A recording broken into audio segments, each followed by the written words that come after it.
கிட்டத்தட்ட 56 வருடமா பொது சேவையில் ஈடுபட்டிருக்க மனிதர்.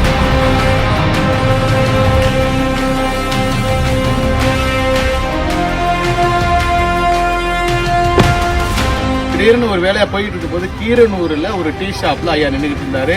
ரொம்ப பிரசித்தி பெற்ற 515 ஆலங்குடி கணேசன், மிகப்பெரிய சமூக சேவகர், டிவிகள் எல்லாம் நிறைய அவார்டு வாங்கினவங்க. சேவையை பாராட்டி இவங்களுக்கு ஒரு அவார்டு தஞ்சாவூர்ல கொடுக்குற போது இவங்க போய்கிட்டு இருந்த இவங்க வச்சிருந்த அம்பாசிடர் கார் ரிப்பேர் ஆயிடுச்சு. அந்த பழைய காரை சர்வீஸ் பண்றதுக்கு லாரன்ஸ் மாஸ்டர் உடனே 1 லட்சம் ரூபாய் பணமும் கொடுத்து பணம் சொல்லிட்டு இருக்காங்க. இதுக்கிடையே இப்ப ஐயாவுக்கு எவ்வளவோ லக்ஸுரி கார் வாங்கலாம், ஆனா ஐயா அந்த காரை வாங்க விரும்பல. அவருக்கு அடையாளம் கொடுத்த இந்த அம்பாசிடர் கார் வேணும்னு சொல்லி இப்போ ஹைடெக்கா அந்த அம்பாசிடர் கார்ல தான் இப்போ அவங்க துணைவியாரை கூட்டிக்கிட்டு ஒரு அவார்டு ஃபங்க்ஷனுக்காக போயிட்டு இருக்காங்க.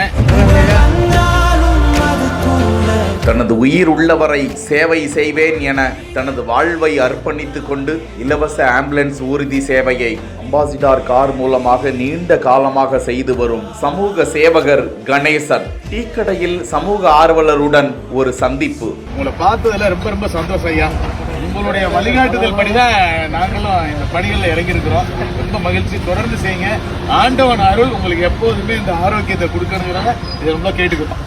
1969ஆம் ஆண்டு முதல் இந்த ஐயா கணேசன் 54 ஆண்டுகளாக தனது குடும்ப சூழ்நிலைகளை எல்லாம் தள்ளி வைத்துவிட்டு 8000த்திற்கும் மேற்பட்ட இறந்து போனவர்களை தனது அம்பாசிடர் ஆம்புலன்ஸ் மூலமாக உறவினர்களிடம் கொண்டு சேர்த்தும் 8000த்திற்கும் மேற்பட்ட கர்ப்பிணி பெண்களை மருத்துவமனைகளுக்கு கொண்டு சென்றும் 2800க்கும் மேற்பட்ட விபத்து மற்றும் பல்வேறு அவசர தேவைகளுக்கு தனது வாகனத்தை பயன்படுத்தியும் சுனாமி, கஜா, நீலகிரி வெள்ளம், கர்நாடக வெள்ளம், ஒடிசா வெள்ளம், சென்னை வெள்ளம், கேரள வெள்ளம் என இயற்கை பேரிடர் காலங்களில் நிதி திரட்டி அந்தந்த பகுதிகளுக்கு அனுப்பி தன்னால் முடிந்த ஆம்புலன்ஸ் சேவைகளையும் செய்து தனது வாழ்க்கையை இலவச ஆம்புலன்ஸ் ஊர்திக்காக அர்ப்பணித்த கணேசன் அவர்களை ஹாப்பி வில்லேஜ் குக்கிங் என்கிற இன்ஸ்டா பக்கத்தை நடத்தி வரும் சமூக ஆர்வலர் ஒருவர் மரியாதை நிமித்தமாக அவரிடம் பேசி பதிவை வெளியிட வலைதளத்தில் அந்த சேவையாளருக்கு பாராட்டுகளும் நன்றிகளும் குவிந்து வருகின்றன.